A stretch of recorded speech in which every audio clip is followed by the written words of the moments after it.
Hello there, and welcome to Transformation Tuesdays.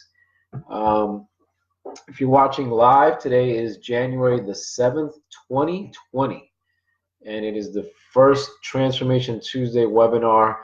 I wanted to do this as a way to dig a little deeper into some of the concepts and topics that we talk about in the 14-day total transformation challenge, some of the things that I talk about in the book, the Total Transformation Manual, um, and in my course, and really in my just my philosophy and my health coaching, because there's a lot of information, and the short time that we have together or writing a blog, I don't think we get enough of an opportunity to interact. So I want to treat this a little bit like a podcast where there is a download, there is information being, you know, given, and anyone who's worked with me at all knows that information is only 20% of the transformation. The other 80% of your transformation is action. So um, again, I wanted to kind of create a podcast kind of version of the coaching, and I am happy to say that I've completed the entire course online, and it's going to be available to anyone who's taken the 14-day challenge absolutely free. So I really want you guys to take it again. It's a lot of the same information. There's definitely some more tools and resources and things in there for you to digest. Sorry, everything's like beeping or going off at the same time. Um, and hey, Susan, welcome. And as you guys, if people come on board, we definitely want to make this, this more interactive. And as the word gets out and the community grows, opening it up for more questions and answers, because I may be able to give you a lot of information, but there's nothing like really learning from each other, and everybody's journey is absolutely unique, right? So I could give a formula, if that's not the right word, or just a way, or examples of things that work, but the same thing doesn't work for everybody, by any means at all. And that's why health is always emerging. There's always new information and new, oh, we thought this, but now it's that. First it was no fat, and now it's keto and it's all fat. And don't eat eggs because you're going to get a high cholesterol, and then eggs don't really do anything for your cholesterol. And don't drink coffee and drink coffee. I mean, it evolves, and the reason it does is because every body, I think, absorbs things differently. Yeah, there are baselines for health and wellness, but everybody's journey is unique, and you have to respect that, and don't try to do things like somebody else. Don't try to follow someone else's path. In my journey, it's so different than things I've read, and it's so different than programs that was supposed to be successful for me. We were just at dinner with a group of friends, and I mentioned that I'm a health coach, and then all of a sudden people started asking me different questions. And one guy said, "Well, what's everybody's resolution?" And it almost got quiet. What's your New Year's resolution? And it was funny because then he volunteered. His first thing was to be healthy and to exercise. And I didn't say anything, of course, and I want to support anyone who wants to do that, but we all kind of want that, and we all say that. And when you do something or say something that vague, there's really very little chance that you're going to have any kind of plan, to succeed and to follow through. So anyway, I'm going to try to stay on topic, and tonight's topic is going to be habit change.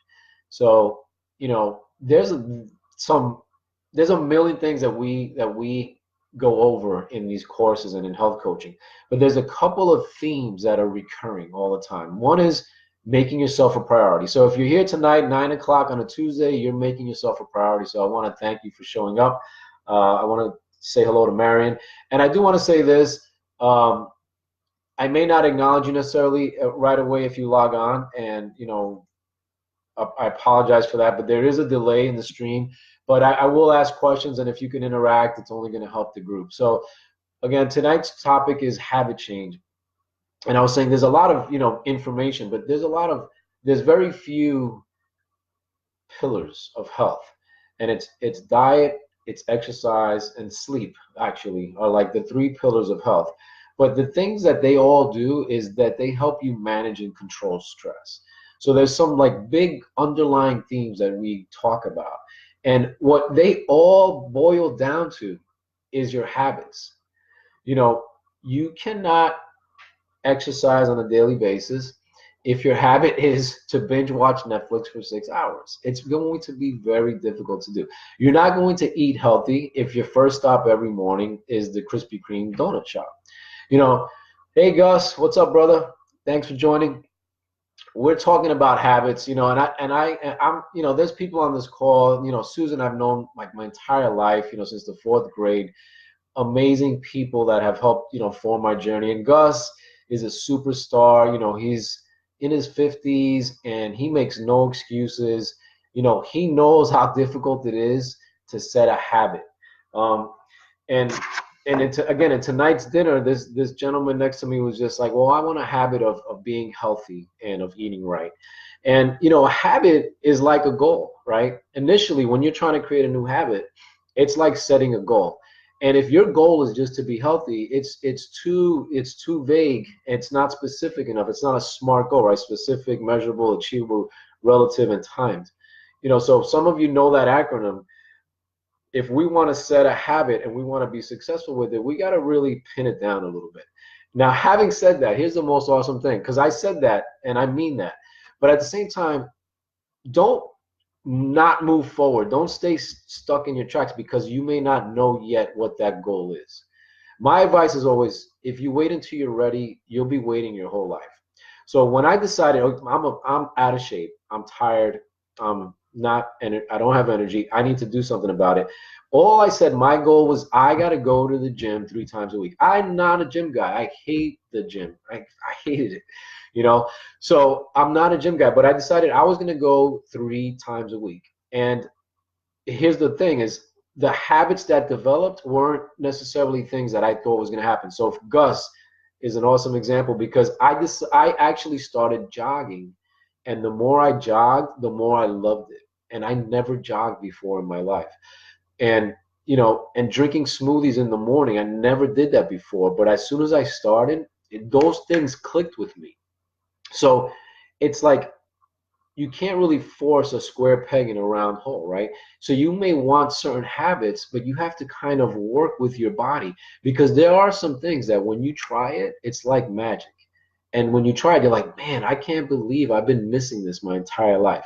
So yes, set a goal for a habit, but don't not move forward because you're not specific enough yet. You know, you're going to play around with certain things and certain things are really going to stick. So I did want to say that, you know, initially because my journey, can I ask anyone out there that's listening, if you could jot down maybe a habit that you're trying to create?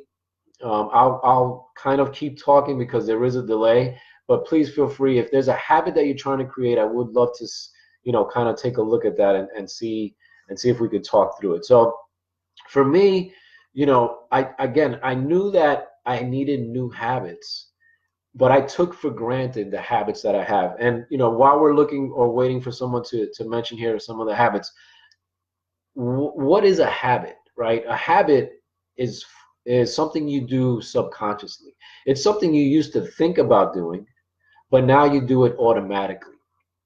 So you're on autopilot, and there's studies that as much as 95% of our actions can be automated or habits. So when you're working and when your body is functioning on that level of habits, if you don't have good habits, guess what? There's a 5% chance that you're going to kind of make it into the if it's a health and wellness habit that you're trying to create. You're working on 95% habits, and if they're not good habits, they're going to undermine the healthy part of it. So um, anybody yet with any habits, so the habit, you know, is controlling you, but here's a beautiful thing about habits is they're all learned. You're not born with habits, right? You're not born with good habits. You're not born with bad habits.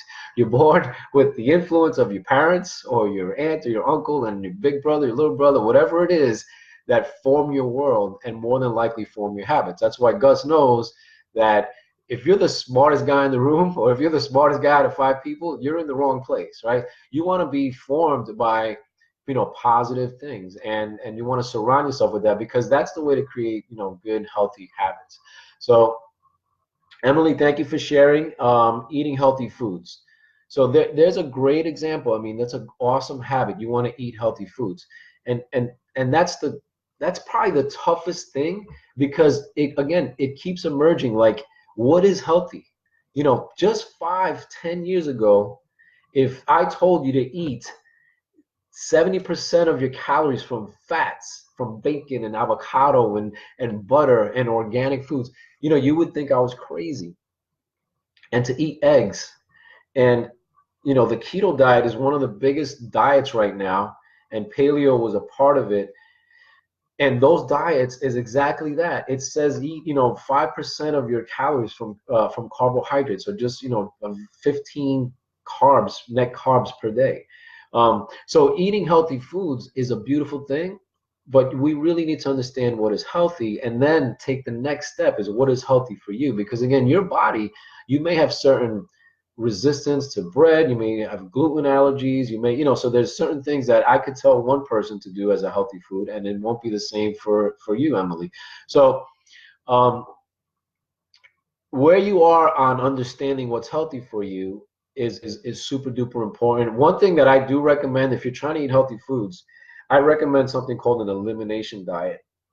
You could look it up, or I could email it to you if you're interested. Let me know. An elimination diet, basically, you know, you are eliminating a lot of foods that cause inflammation. You're eliminating all red meats for 2 weeks, pastas and breads, sugars. You're switching coffee to tea, and what that does, it lets your body kind of reset. You know, you really are detoxifying. You're going to lose a little bit of weight, not a lot, and it will rebound. It's not really the purpose for this is this: after actually 7 days of eliminating foods, the next 5 days you start to reintroduce the foods, and so you start to understand how that particular food affects you, and then you can really build a healthy lifestyle around the foods that make you feel better. You'll notice when you eat certain things, you lose your energy, or you go on the sugar, you know, roller coaster and you crash. And so ultimately, Emily, what you want to do is you want to understand what intuitive eating is and trusting your body, and that does take some time. But I could definitely help you create a meal plan for healthy foods if you want to, you know, go offline. You could email me, John at Uplevel Living, and we could pick that up. Hello, Iman. Thanks for joining. So we're talking habits. So how does a habit, or let me ask this, and if any brave volunteers are out there, can give me an answer. How many days does it take to make a new habit? So on average, so there's a lot of studies out there, but the latest studies that have done with some of the biggest numbers of, you know, subjects have come up with a number. How many days does it take to create a healthy habit? Anybody want to volunteer an answer? While you guys are, you know, thinking about that or Googling it, um, I'm going to tell you how a habit is made. A habit is made in three parts. It's the trigger, the response, and then the reward. So that's actually why I haven't given you the days yet, but if you know how many days it takes to make a habit, let me know. But that is why a bad habit, meaning a habit that really has a powerful, pleasurable response, can happen a lot quicker. So I'm gonna, you know, be pretty blunt, but drugs, you know, and opioids and painkillers and things like that, that is such an epidemic in our country. You know, we've probably all know somebody who's affected by it, or we've lost somebody to it. It's 47,000 lives that were lost, I believe, last year to that terrible crisis. Well, it's because they're so addicting, because they create such a pleasurable response. So you can get addicted. You can create a bad habit very quickly. So I'm not laughing at that. I'm just saying bad habits are going to take, Yvonne put 21 days, but it's 66 days. Yvonne, we were at dinner together a little while ago, and that came up. But yeah, 21 days is kind of like the old school mentality. It takes 21 days. And actually, after 21 days, something does happen. If you could push through for 21 days, you actually reach kind of like the next level of making a new habit. Um, but in order to sear that habit into our subconsciousness, really, and just make it automatic, it actually takes 66 days. So trigger, response, and reward. If you want to, Emily, create a healthy food habit, well, what's the trigger for that? Do you have a trigger that makes you want to eat healthy food? Probably not. You just have a trigger that makes you want to eat. So there's your trigger. You get hungry, right? So what's your response? Right now, people stress eat a lot, they emotionally eat a lot, so they get stressed and they have something that they go to, a comfort food, a shake or something like that. So that's the response. And the reward is the sugar high or some kind of, feel good endorphin that happens. And now you repeat that cycle, right? Makes sense? So what you have to do, first of all, is become, Emily, and I'm going to just use it as the example because you put eating healthy foods, is become conscious of the trigger, right? That trigger is the first step. When we're on habits, we're subconsciously doing things. So here's a quick example that I like to use. When we moved into this house, the garbage can, the trash can, was at the end of the counter. And so for the first 2 or 3 months, I'd be cooking and chopping stuff up, and I'd go to the end of the counter and throw things away, and washing dishes and whatever garbage was left, and I would go to the end of the counter and throw things away. So now, after 2 or 3 months, we get the kitchen kind of fixed up. Yvonne buys a trash can that goes underneath the sink, and it kind of slides out. So guess what happens the first time I have garbage? I have garbage, I go to the end of the counter and I throw it on the floor because I'm expecting the trash can to be there. It was such an ingrained habit. You don't even realize this automatic action that you have. So the trigger, we have to become conscious of it. So habits happen on the subconscious. If you're not conscious of it, you'll never break or create a new habit. So now you're hungry, so there's your trigger. Now what's your response? If your response is going to be something healthy, here's the thing: just like a goal, a big goal, you have to break it down into steps, or else you're never going to get there. So Emily, if you want healthy food to be your response to the trigger, then you have to set yourself up to succeed, meaning your fridge has to be full of healthy foods. It sounds like common sense, but we want something healthy, and we open the fridge and there's Coke and there's cheese, cold cuts and a ton of bread. It's just you haven't set that up to succeed. Or you're at work and you're hungry, and everyone else is eating pizza and fries and stuff like that, and so that's what you have, as opposed to meal prepping, where on a Sunday you cooked your chicken and you set up five Tupperware full of salads and cucumbers and avocados, and you threw the chicken on top with some cheese and bacon and all this delicious stuff. But now you're ready to respond to that trigger because you're going to have your food with you. And so the reward is is a tricky part, because the reward in the past probably had to do with processed foods and sugars. And sugar is always the most difficult challenge that I find anyone that's trying to get healthy has to battle with. So that reward is going to change a little bit, and that reward has to be your conscious, again, not subconscious, but your conscious vision of yourself. You see, a habit is only going to last if you really and truly honor yourself. I mean, I really try to pause and stress this part, because if you do it just to get healthy, and if you do it just to lose weight, and if you do it just to get more energy, sooner or later, you're going to fall back to old habits. You have to reach the point where you understand that what goes in your mouth, what goes in your body is up to you. No one else forces you to eat anything. You choose to stay on the couch, or you choose to get up and run. You choose the healthy food, or you don't. So you have to reach the point where you're honoring yourself and you're making yourself a priority. And that takes time also. That takes time. And that is why I'm only going to take about 30 minutes on these Transformation Tuesdays. Um, Before I go to this next part about developing a habit, can anybody tell me a habit that they have developed? Anybody want to say something that, you know, maybe in the past year or two was something that you did develop? For me, going to the gym created a habit of running. And so it's something that I never thought I would do, but now I love it. Although I don't do it, I do it about once or twice a week. That's it. But I do exercise. So running was a habit that I created. And I also created a habit, and for a funny reason, Tuesdays became like my morning Tuesday run, and then a Sunday. Like those became the 2 days, and that became habitual for me. And then just exercising. I exercise after work almost every day. Today I couldn't, and when I know that I can't at night, I try to do it in the morning. And smoothies. So with smoothies, Emily, here's a cool thing. With smoothies, I would on Sundays I would blend all my fruits. right, in the blender with some coconut water, and I would pour it all into ice cube trays. So I would have 6 or 7 ice cube trays on a Sunday, put them all in the freezer. And then Monday morning, when I'm about to leave the house, I'm ready to go to work, I would just pull out one tray, pop 6, 7 ice cubes into the blender, put a little more coconut water, maybe a couple supplements, and in 5 minutes, I was done. So I was saving money, I was eating tremendously delicious smoothies, and it was super easy to do.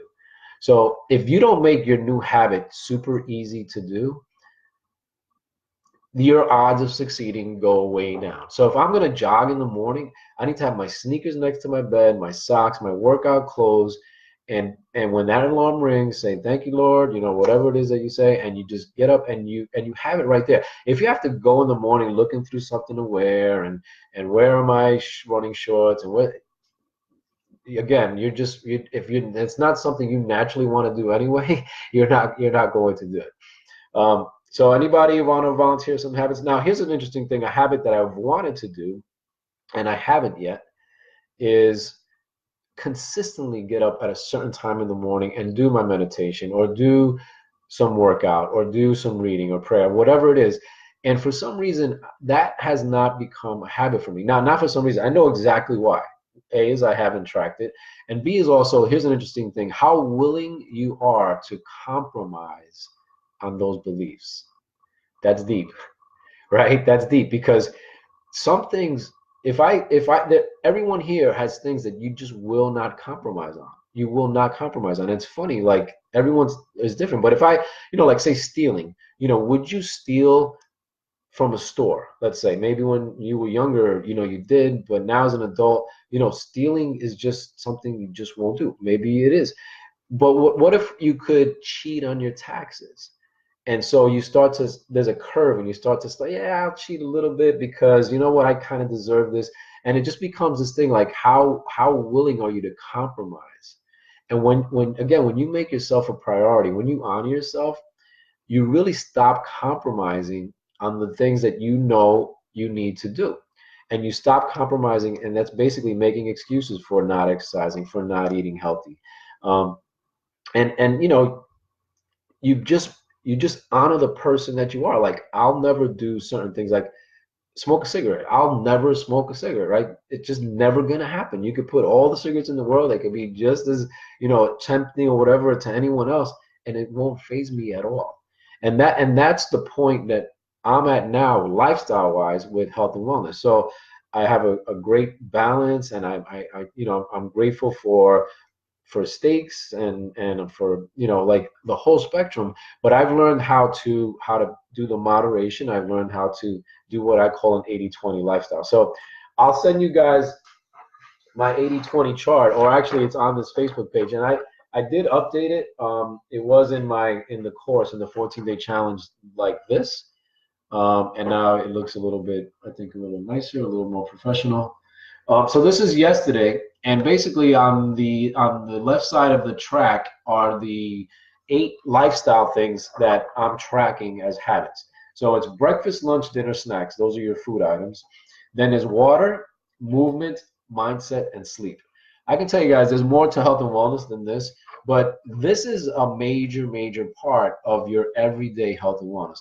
If you can do this, I guarantee you, I absolutely guarantee you that you'll lose weight, that you'll gain energy, that you'll feel much healthier. There's a lot here. I mean, breakfast, lunch, dinner, snacks. What do you struggle with? Do you struggle with the pancakes in the morning? Do you struggle with um, lunch being always maybe cold cuts and a big sandwich, which Subway told us they were healthy. Meanwhile, there's healthier versions and there's less healthy versions. So whatever it is that you kind of struggle with, you could choose just one of them. And the idea is each day that you're on track, each day that you're on your habit, you put a check mark next to it. And then each day that you're not, you put an X. So this was me yesterday. I had my smoothie for breakfast. I had a quinoa salad for lunch. I had a homemade, what do we have? Stir-fried rice. So bunch of white rice, that's not really good for you. It's super hypoglycemic, a lot of sugar. It's all processed. It's junk, guys. It's junk. Tastes delicious though. And you know what? I ate it without any regrets, without any judgment, because That was my only X in the entire day. I had a healthy snack, had some nuts. I drank my 8 glasses of water. I exercised when I got home from work. Mindset is time creatively, time meditating, time, basically time away for your brain to just kind of do something for yourself. It could be reading, it could be prayer, meditation, it could be nothing. Um, but you're basically kind of, just giving yourself a little bit of space, and that's super important. And then sleep. Actually, sleep last night was not great for me, so I would put another X there. But in the course of a day, out of these 8, 6 things were on track. So that's 80/20. And then what you want to do is obviously keep it track of it every day across and do this for a week and report back to me, guys. Because the other big piece of habits and accountability, habits is accountability. So if you can have an accountability partner, you should do that. You should say, listen, honey, sweetheart, whatever it is, friend, or me, I'm going to do this and I'm going to stick to breakfast, a smoothie for breakfast every single day. And with smoothies, there are, some high calorie smoothies. Don't get fooled there either. Um, I stopped drinking soda. Thank you. Again, there's a delay and I have to scroll down here. So Emily just commented, I stopped drinking soda. And Susan, I pray my rosary beads every morning. So these are new habits that you guys created. Um, these are awesome. These are, it's always awesome to add something, new and positive to your life. And stopping drinking soda is no small feat because soda is nothing but sugar. It's actually all of the sugar you should drink in one day is in one can of soda. So everything has sugar added. So when you stop drinking soda, you're doing your body such good service. You're helping with your stress, the stress that's on your body. We'll talk about sugar in some of these Transformation Tuesdays as well. So I'm super proud of you guys. I don't know how you did it, Emily or Susan, but what you guys should do is reflect on how you did it. You know, use that as a success story, as a case study, and as an example that first of all you can do it. You can learn a new habit at any age. It doesn't matter, how old you are or how long you've had this habit. You can create a new habit. 66 days. Now, so I don't know how you guys did it. If you want to use this habit tracker for creating a new habit, definitely do it. Now here's the punch line, or the kicker, I should say, for this. This is an 80/20. I'm sorry, it's hard to do it in reverse here, but this is an 80/20 habit track, which means you don't have to be on your habit 100% of the time. In fact, no one can be. I don't care if you say you are, you're lying. and test me on that. And the problem is when you set yourself up that you have to be 100% and you fail, that's what falling off the wagon happens, and that's when you binge eat because you've created all this restriction in your life. And now, literally, when you say I can't eat Oreo cookies, all your mind thinks about is Oreo cookies, right? And so when you do that can't thing and you have the resistance, you are setting yourself up for failure. So this way, you're leaving room for life. You're leaving room for, you know what? I had a dinner last night that wasn't great. No big deal. Tonight, I was able to have some Chilean sea bass. It was delicious. Um, breakfast was my smoothie. Lunch, I had a salad. Snack, I don't even think I snacked today. Water's been good. I haven't exercised today, so I would have an X there. Mindset, this is definitely my mindset piece, and sleep tonight hopefully will be a little bit better. Um, and so in the beginning, to set a new habit, you're using this, and if you're doing it right, it takes 12 weeks. So in 3 months, guys, in 3 months, Emily, if it's eating healthy, you have to have a meal plan, you have to have it prepped, and you have to know the trigger, the response is already like there waiting for you. It's when you're not prepared that you make these bad decisions. Another thing about bad decisions is the longer you wait to make the decision. So let's say in the morning at 6 a.m. and you want to go jogging and you wait 6:15 and 6:20, you're done. You're not going to do it. You really have to just do what we talk about, counting backwards, 5, 4, 3, 2, 1, and decide and do it. It's the only time that I've been successful with doing a morning routine. Um, I hope this was helpful for you guys. Is there any questions? Because I'm going to wrap it up, at least for this particular Transformation Tuesday on habits. I hope you use the habit chart. In it, I have another link where it explains how to use it as well. And you don't have to do all 8 things, but if you go for it and you're really trying to do all 8 things, I'm talking transformation in 3 months. I'm not even kidding. We've had other people on the challenges in 14 days. One particular Zoila, she was taking some thyroid medication. She got off it in 14 days. Well, at least, after the challenge and going back to the doctor, she got off of that medicine. So, don't set yourself up for failure. I'm not saying in 3 months you're gonna be if it's as far as weight loss or those kind of goals, you should not be wanting to lose more than a pound a week, and at the very most 2 pounds a week, because it's sustainable and it's doable. So in 12 weeks, that's 12 pounds. That's your goal. Anything more than that is okay, but you don't want to be 24 pounds dropped in 3 months and thinking that that's going to be sustainable. So if there's no questions, you guys, I appreciate so much your time here. Enjoy the rest of your night. I'll see you guys next Tuesday. If you do have any questions in the meantime, John at Up Level Living. All right. God bless you guys. Have a good night.